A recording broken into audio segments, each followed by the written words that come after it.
भगवान नहीं, इस कलयुग में शैतान का राज। धनु राशि वालों के जीवन में दुख, कष्ट, परेशानी और गरीबी ये कैसे दूर हो। इस कलयुग में भगवान से ज्यादा शैतान तुम्हें खुश रखे।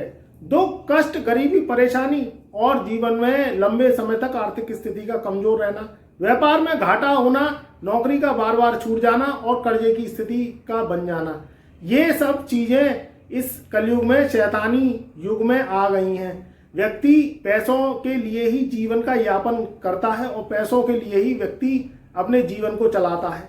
शनि, राहु, केतु और शुक्र ये चार ऐसे ग्रह जो है बलवान होके अगर मेहरबान हो जाएं तो जो है पतले से पतला आदमी भी पहलवान हो जाए। अब धनु राशि वालों के जीवन में ये भगवान तो नहीं रखेगा तुम्हें खुश, इस बात को तुम समझ लेना। शैतान का राज है और ये 4 शैतान ही तुम्हें खुश रखेंगे। कैसे तुम्हारे जीवन का अब ये अप्रैल, मई, जून और जुलाई का महीना सन 2025 का कैसे धनु राशि वालों का ग्राफ ऊंचा करेगा और कैसे ये शैतान तुम्हें जीवन में धन दौलत का मालिक बनाएंगे। देखिए, ये युग कलयुग का है। कलयुग में शैतान की पूजा होती है। भगवान के बार बार मंदिर जाने से भी व्यक्ति गरीबी का जीवन भोग रहा है। बार बार रोज रोज पूजा करने के बाद भी व्यक्ति के जीवन में सुख समृद्धि नहीं आती। रोज रोज घर में कथाएं, भजन, पूजा ये करना अच्छी बात है, मगर इस कलयुग में उसका फल नहीं मिलता। क्यों नहीं मिलता? क्योंकि शैतान चलने ही नहीं देते। जहां कलयुग की बात आती है, स्वार्थ की बात आती है, जहां जो है दिमाग चलाने की बात आती है, वहां राहु और केतु, शुक्र, बुध और शनि, इनके आगे देवगुरु बृहस्पति की चल ही नहीं पाती है। धनु राशि वालों के पिछले 12 से 13 महीने से लगन का स्वामी छठे भाव में बैठा है। बृहस्पति छठे भाव में बैठ के धनु राशि वालों के ग्राफ को ऊंचा होने ही नहीं दे रहा है। जीवन में तरक्की होने ही नहीं दे रहा है। घर में शुभ मांगलिक कार्यक्रम हो ही नहीं रहे। कर्जे की स्थिति बढ़ गई है और आमदनी घटी है। अगर ऐसा पिछले 12 महीनों में हुआ है तो आप अपना जो है भावनाएं और अपनी मानसिकता अवश्य कमेंट के माध्यम से शेयर करें कि आपके जीवन में अब क्या चल रहा है। शैतान की टोलियों में भगवान का राज खत्म हो गया है। पहले ही भगवान अपनी जान बचाते डोलते थे क्योंकि प्रेशर झेलने को वो तैयार ही नहीं थे। अब बात कड़वी है मगर सच है, भगवान का राज इस कलयुग में अब ना के बराबर रह गया। ईश्वर है मगर शैतान के सामने ईश्वर की चलती नहीं है। शनि क्या है? जिद्दी ग्रह है। जब इसने सतयुग में अमृत पान किया तो कसम खा ली कि मैं जो है देव ग्रहों की श्रेणियों में आऊंगा मगर दैत्यता मनुष्य जीवन पे अपनाऊंगा। मैं उसका आगे भी कारण बताऊंगा। राहु की बात करें तो राहु ने भी खूब मस्त अमृत पान किया। अमृत पान किया या कराया गया या ये सब जानबूझ के भगवान की लीला थी, क्योंकि कलयुग को आना था, द्वापर युग को जाना था, सतयुग को जाना था, त्रेता युग को जाना था और कलयुग को आना था। तो कलयुग में शैतान का राज यानी राहु का राज था। तो इसलिए ये लीला भगवान ने करी। ईश्वर ने एक लीला बनाई, क्योंकि ईश्वर क्या है? लीलाएं बनाते थे। उसके अकॉर्डिंग ही वो अपने ऊपर दोष नहीं लेते थे, वो उसके अकॉर्डिंग ही वर्क करते थे। तो राहु ने अमृत पान किया। अब छल से किया कि इन्होंने जबरदस्ती करवाया, क्या हुआ ये पता नहीं है, मगर राहु ने अमृत पान पी लिया मगर फिर भी वो असुर रहे। बात आती है किसकी? बात आती है बुद्ध की। बुद्ध बुद्धि का कारक है। बुद्ध ने भी अमृत पान किया मगर ये बिन पैंदी का लोटा रहे। ये जो है 7 देवताओं का भी देते रहे, उसके बाद असुरों का भी साथ देते रहे। तो ये क्या है? बिन पैंदी का लोटे का काम करते रहे। जो जिसमें पैंदी नहीं होती है वो लोटा लुढ़कता है, इधर भी लुढ़कता है उधर भी लुढ़कता है। उसके अकॉर्डिंग ये वर्क करती हैं। अब बात आती है शुक्र की। शुक्र क्या है? शुक्र दैत्यों का राजा है। शुक्र देवताओं का राजा नहीं है। आज के युग में व्यक्ति भोग विलास के पीछे ही भगा हुआ है। अच्छा मोबाइल, अच्छी गाड़ी, अच्छा भवन, अच्छा जीवन का रहन सहन, स्टेटस के ऊपर जीवन चल रहा है। चाहे कर्ज लेके चले मगर स्टेटस बनना चाहिए। पार्टी में जाएगा तो स्टेटस के रूप में जाएगा। जब तक स्टेटस नहीं है तो दूसरा जो व्यक्ति है वो भी क्या करे? वो उसे तुच्छ नजरों से देखता है। 10-10, 15-15 साल पुराने कपड़े पहन के जरा पार्टी में जाइए और कोई व्यक्ति नए कपड़े पहन के आया है तो अपने आप ही आपको पता चल जाएगा कि वो पैसे में ऊंचा है और आप पैसे में ऊंचे नहीं हो। अब वो 20 साल पुराना सूट पहन के डोल लिया है तो क्या है ये? आज का जमाना क्या है? स्टेटस का है। 20 साल पुराना कोई पार्टी में सूट पहन रहा है, कोई 20 साल पुराना जो है कपड़े पहन रहा है कोई व्यक्ति, तो वो अलग से ही दिख जाता है कि ये व्यक्ति पुराने कपड़े पोटलियों में से निकाल के पहन रहा है। जो पुराने जो है कोई समय में जब शादी ब्याह हुई होगी तब शेरवानी तो चलती नहीं थी, सूट वगैरह चलते थे। तब वो खरीद के उसने ससुराल का सूट पहन के अभी भी ढूंढ रहा है। तो वो तरक्की कहाँ हुई? तरक्की हुई नहीं। 20-20, 25-25 साल पुराने आप कपड़े पहन रहे हैं, 20-20, 25-25 साल पुरानी आप गाड़ियां चला रहे हैं, 20-20, 25-25 साल पुराने स्कूटरों पे डोल रहे हैं जिनके रजिस्ट्रेशन भी खत्म हो गए हैं। तो उससे क्या होता है? स्टेटस आपका घटता है। आप मान के चलो पैसा आपने जोड़ भी लिया, मगर इस पैसे का उपयोग उठा ही नहीं पाए, तो वो जोड़ के ही आप मर गए और आपकी संतान उन्हें जो है बेतहाशा से खर्च कर रही है। आप तो सुख ले नहीं पाए, संतान जो है उड़ा रही है नशे में, पत्ते में, या कोई ना कोई फिजूल खर्चियों में उड़ा रही है। तो क्या है? जीवन कहाँ है? जीवन है जीने का नाम। मरने के बाद में सुख है ही नहीं। मरने के बाद में मोक्ष की प्राप्ति कहते हैं। किस चीज की प्राप्ति है? जो व्यक्ति मर गया तो वो मोक्ष में गया कि नहीं गया, वो स्वर्ग में गया कि नरक में गया, इसकी क्या गारंटी है? इसकी क्या गारंटी है? तो उसका तात्पर्य यह है कि आप सुख आपने भोगा, यही मोक्ष है। आपने सामान से सम्मान किया, अपना दिल खुश किया, यही मोक्ष है। आपने अच्छे कपड़े पहने, भले ही आपने महंगे नहीं पहने, मगर आप एक दुकान से, साधारण दुकान से ही कपड़े लेके आए, चाहे आपने सिलवाए, चाहे रेडीमेड लेके आए, चाहे आप कम पैसों के लेके आए, मगर आपने नए कपड़े पहने तो आपके मन को सुख मिला, यही आपके जीवन का मोक्ष है। आपने नए जूते पहने, नई महंगे पहने, आपने पहने 500-700 रुपए वाले जूते, मगर वो पॉलिश करके पहने, तो यही मोक्ष है। आप फटे हुए जूतों से पहन रहे हैं और घूम रहे हैं, बकायदा भले ही आप जोड़ रहे हैं पैसे को, मगर वो जोड़ने का क्या फायदा जब वो सुख ही नहीं ले पाई। तो मरने के बाद मोक्ष तो जब मिलेगा जब वो परमात्मा देगा, मगर जीवन जी रहे हैं आप, भले ही आप सुख में जी रहे हैं, भले ही आप छोटी छोटी खुशियों को घरों में बांट रहे हैं, तो यही मोक्ष है। मोक्ष क्या है? मोक्ष है जीवन का सत्य। मोक्ष है इस धरती पे। मोक्ष ऊपर नहीं है। ऊपर वाला क्या करता है? ऊपर वाला तो कुंडलियों में ऐसी ऐसी युतियां भेज देता है, जो व्यक्ति जीवन जी रहा है वही जान रहा है कि वो कर्ज से परेशान है, उसका काम बनता नहीं, उसके जीवन में खुशियां आती नहीं, उसका जीवन सफल बनता नहीं। जबकि एक एक ऐसा प्राणी है जो कि कहीं ना कहीं उसने पाप भी किए, मगर अब वो पुण्य कर रहा है तो वो जीवन में सुखी जीवन व्यतीत कर रहा है। तो ये पाप और पुण्य की दुनिया है। शनि राहु केतु किसी को छोड़ते नहीं। यहाँ शुक्र क्या है? शुक्र कला का क्षेत्र है, शुक्र ग्लैमर की दुनिया है। शुक्र कभी भी देवताओं का वास नहीं है, शुक्र में वास है राहु और केतु का। जब राहु केतु ब्लैक हो गए, मिक्स हो गए, जब शुक्र का निर्माण हुआ, तो शुक्र क्या है? आपके जीवन का सुख है। जो आप इस जन्म में मोक्ष की बात करते हैं, तो मोक्ष जीवन जीने में है, मरने में नहीं है। इसलिए ग्रहों को सही करिए और अपने जीवन में सुख का अनुभूति उठाइए। लंबे लंबे समय से आप है ना पुराने सामान यूज कर रहे हैं, वो डेड हो गए हैं, उनका जो है मतलब ही नहीं रहा। आप 100 साल पुराने घरों में रह रहे हैं, तो आप क्या सुख ले पाएंगे? उनको ना तो आप रिन्यू कर पाए, ना बड़ा कर पाए, ना कहीं जमीन खरीद पाए अपने जीवन में, ना उनको तोड़वा के भवन दोबारा बनवा पाए, क्योंकि पैसा ही नहीं आया। और पैसा ये ग्रह देती है। जब तक इन ग्रहों के का भोग नहीं लगाओगे आप, अपने पिछले जन्म की जो मोक्ष की बात करते हैं, पिछले जन्म में कुछ ऐसे कर्जे छोड़े आए जो इस जन्म में आपको वो कर्जे आगे बढ़ने ही नहीं देते।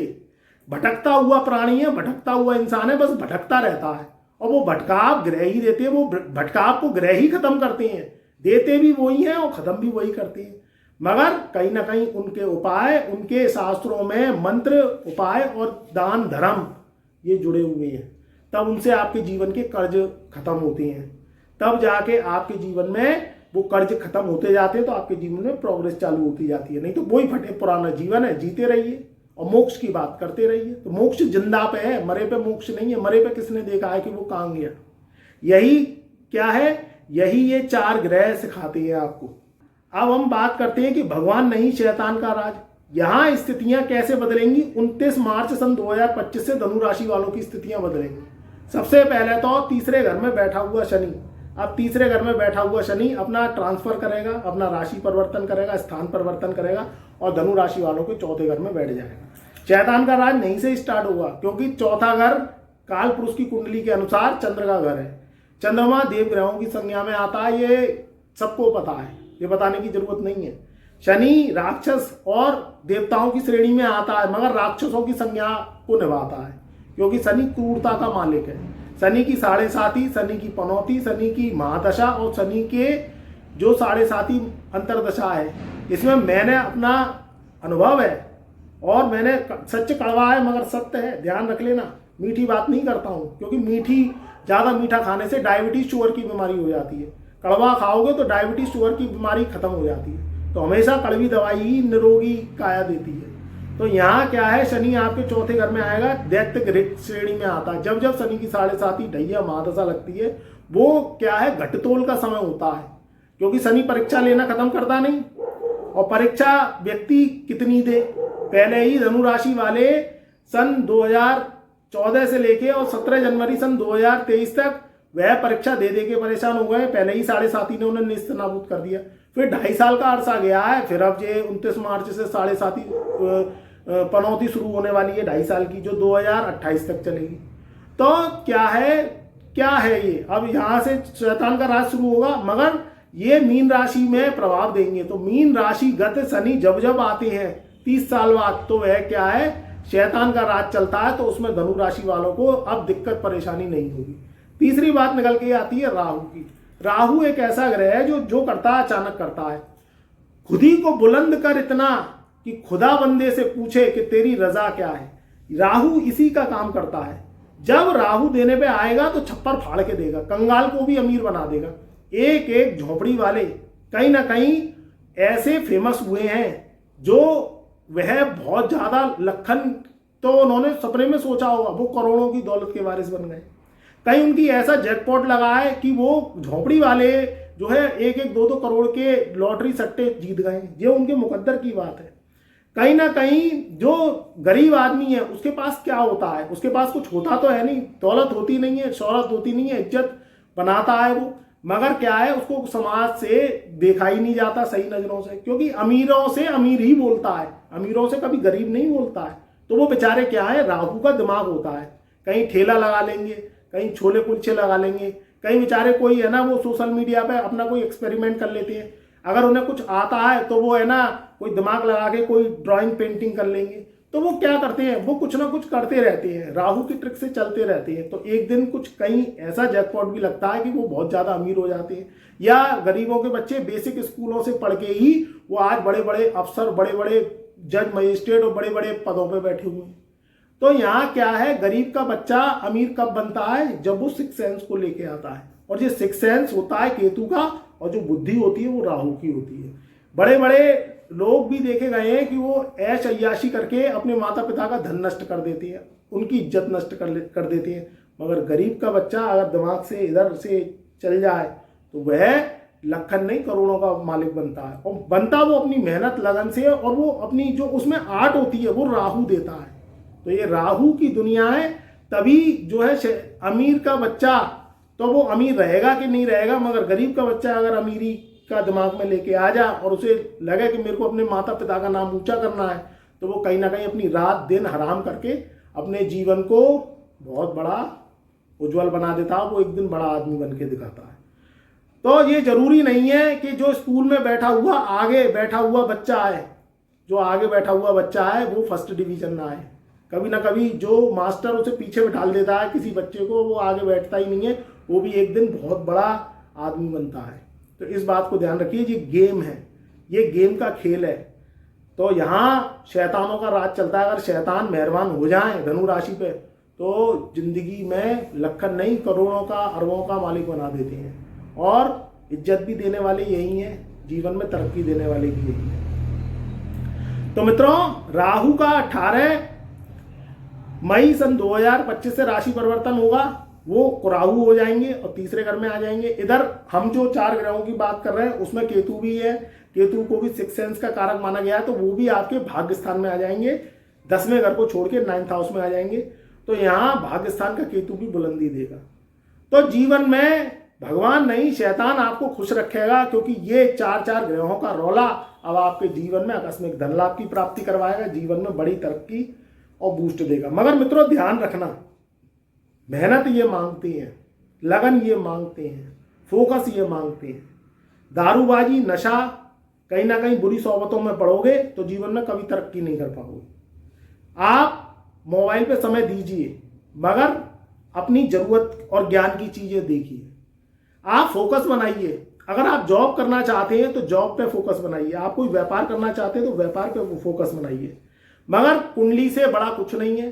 ज्यादा आपको दिक्कत परेशानी आ रही है और आप भटक रहे हैं आपको कोई रास्ता मिल ही नहीं रहा, तो फिर आपको कुंडली पे काम करना चाहिए, कुंडली पे एनालिसिस करना चाहिए, कुंडली का एनालिटिक्स चेक करवाना चाहिए, और जो हम आपको उपाय दें उन्हें मन भाव से अवश्य करना चाहिए। ये करेंगे तो जीवन के पुराने पिछले जन्म के जो कर्जे हैं, जो आप कहीं ना कहीं छोड़े आए हैं, वो आपके पूरे होंगे और ये पाप का खेल समाप्त होगा। क्योंकि कहीं ना कहीं जाने अनजाने कोई पाप हो जाता है तो वो ऊपर वाला अपने सर नहीं लेता, वो आपकी कुंडली में कहीं ना कहीं ऋणी होकर छोड़ देता है।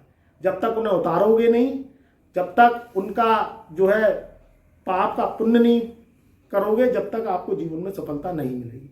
तो खुश रहिए, आबाद रहिए, अपने जीवन को बहुत सोच समझ के बिताइए, क्योंकि लाइफ एक ही बार मिलती है, रोज रोज नहीं मिलती। और ध्यान रखिएगा कि जो जीवन है वो बहुत बहुमूल्य है। ईश्वर देता है तो छप्पर फाड़ के देता है, और अगर लेता है तो कपड़े भी फाड़ देता है। तो इस चीज़ का ध्यान रखेंगे, जीवन में अपना मुकाम, अपना जो है फोकस बनाए रखेंगे, और जीवन में माता पिता की सेवा, बड़े बूढ़ों का आशीर्वाद, छोटों को प्यार देते रहेंगे तो जीवन में अवश्य सफलता मिलती चली जाएगी। खुश रहिए, आबाद रहिए। चैनल पर नए आए हैं तो चैनल को लाइक करिए, सब्सक्राइब करिए, ज़्यादा से ज़्यादा वीडियो को शेयर करिए, और कमेंट में जय राहुदेव, जय शनिदेव अवश्य लिखिए।